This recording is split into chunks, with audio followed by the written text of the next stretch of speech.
The first successful steam fire engine was built and operated in Cincinnati, Ohio in 1852 by two mechanics, Alexander Latta and Abel Schock.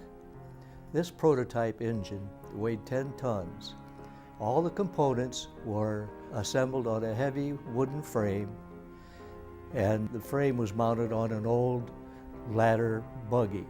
This contraption could make good steam in about 4 minutes and could throw a stream of water 160 feet, which is quite a bit more than any hand pumper could do. Cincinnati newsmen picked this up and thought it might be a way to start reforming the rowdy volunteer fire department, basically by reducing their numbers, because a really first-class hand pumper required 30 or 40 men to maintain pressure on a hose for any given amount of time. But the volunteer firemen had a very strong lobby and blocked any effort to make changes in the department. As a matter of fact, they really physically threatened anyone who tried to upset the status quo. The new steam engine couldn't be trusted to the volunteer fire department. So several of the city leaders, notably David Bray, the chief fire engine, and Miles Greenwood, a very competent councilman, and also Joseph Ross was another councilman. So these men prevailed on the city government to form a special fire company made up of hand-picked firemen selected from the pool of volunteers. These men received special training under semi-military discipline. Oh yes, and the important thing is that they were paid by the city instead of being volunteers. But one of the big difficulty in all these volunteer fire departments everywhere was they weren't paid firemen and had to be and therefore couldn't be fired. It was hard to terminate them. So in January 1853, the new fire engine received a call for a major fire in downtown Cincinnati. They built a head of steam within 5 minutes and self-propelled the fire engine to the site, guided by 4 horses.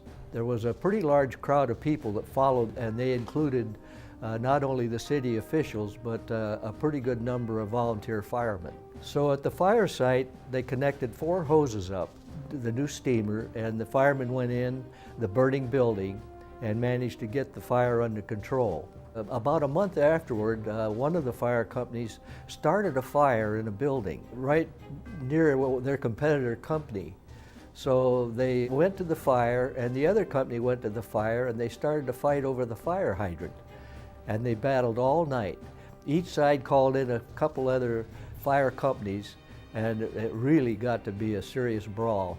And in the meantime, the building burnt to the ground. This was the last straw for the city government. They abolished the voluntary fire department. And they set up a paid fire department, and they appointed Miles Greenwood as chief fire engineer. And all the fire apparatus and all the fire properties were put under his supervision.